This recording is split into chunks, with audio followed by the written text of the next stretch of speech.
This tourist destination has the highest entrance price of all. It could cost you your life. Those who spend over 16 hours in the death zone, and it is the official name of the most dangerous area on Mount Everest, risk never returning home. Those who endure 48 hours there will almost certainly never see their families again. The altitude in this region is over 26,000 feet, and winds can reach speeds of 62 miles per hour, sweeping everything, including you, off their path. Only one person has stood tall in this hostile environment for 90 hours. There was a bit of cheating involved, as it was with supplemental oxygen.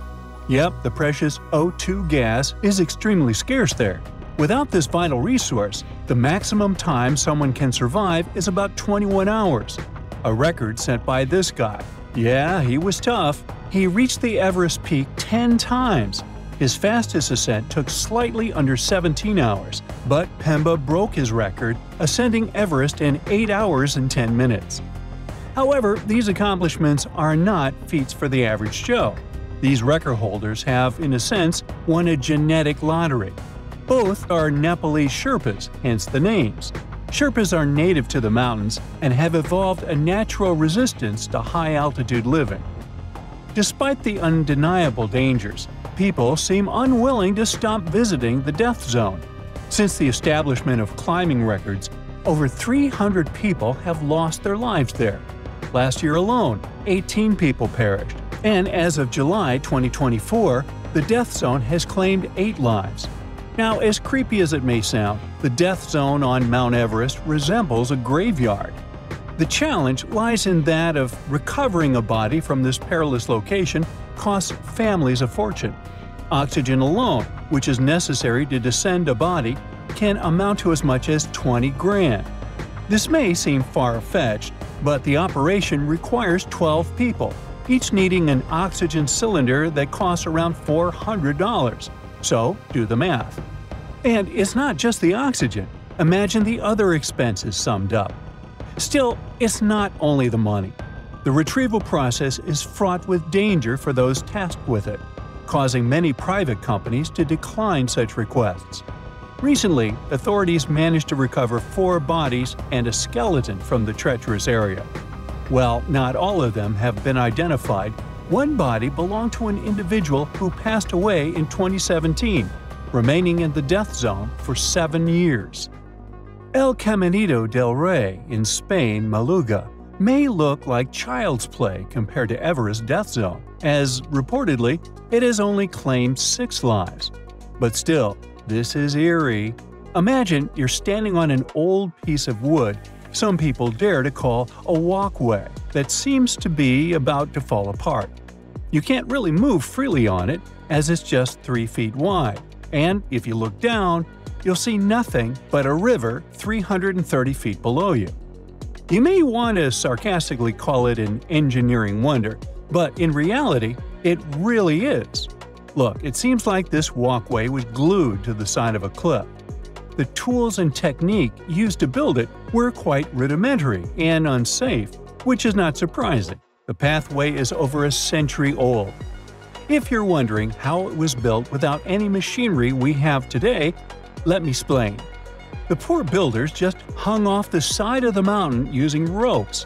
It's obvious no one wanted to work on that project, so prisoners who had received the death penalty were invited to participate. In exchange, they could get a reduction in their sentences, if they made it out alive, of course.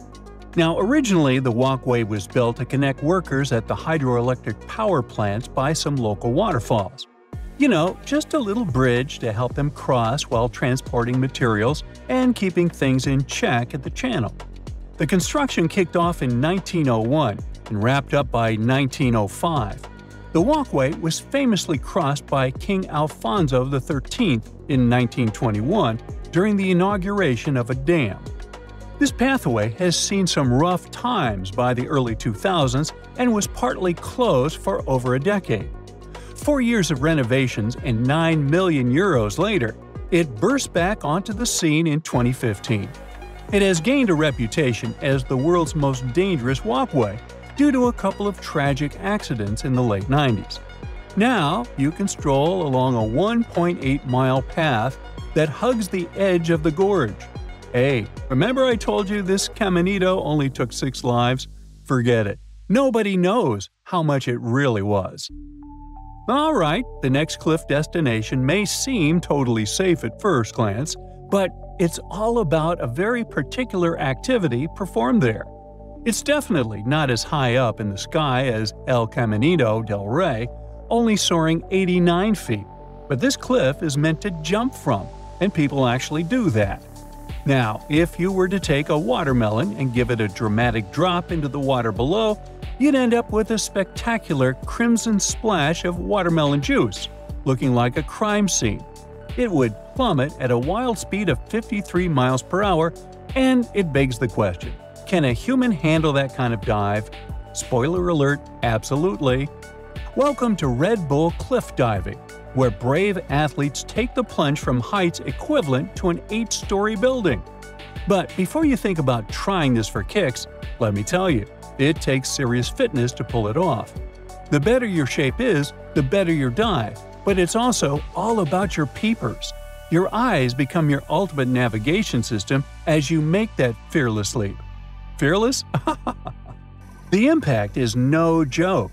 If you dare to jump, you'll feel around 5 g-force on impact. For comparison, when you're on a commercial flight, even during the craziest turbulence, you rarely feel more than 1.3 g-force. But when you dive from a cliff, your heart's working overtime, and that 5 g-force can leave you lightheaded in no time. Your brain starts to feel a bit oxygen-starved, and before you know it, you could black out in a few seconds. All that blood suddenly rushes to your head, your face puffs up, and your lower eyelids practically cover your eyes. This phenomenon is called red out, because all you see is a bright glow through those squeezed-shut eyelids. Yeah, that sounds like fun. Now, unlike all those cliffs, this place is pretty accessible, and is popular among freedivers for having little current, which is good when you go in depth. However, despite all those seemingly nice aspects of the Blue Hole in Egypt, this place has taken around 200 lives in recent years. Now, to be honest, technically, the Blue Hole is a complete average dive spot. There's nothing extraordinary that would make it more dangerous than any other spot in the Red Sea. However, diving through the arch at the Blue Hole is no joke. It's a tricky, submerged tunnel that has seen its fair share of accidents. While there's no official count of how many have lost their lives here, one source estimates that around 130 divers perished there between 1997 and 2012. That's more than 8 each year. Some say the number could be as high as 200, including a few snorkel-related accidents not tied to the arch dive. To help keep things safe, Egyptian authorities placed a police officer at the Blue Hole who make sure divers are with certified guides who know the ropes. Now, the arch itself sits 170 feet down, which means you really need to know what you're doing and have the right gear, since recreational divers usually max out at around 100 feet or so. For experienced technical divers, it's mostly manageable. The real challenge is keeping track of your air in your tank, because if you mess up and take too long down there, you're going to need more than one tank of air to get through safely. If the gas isn't planned out right, you could find yourself short on air when you need to do your decompression stops, or even worse, you can run out of it completely. And, that would be bad.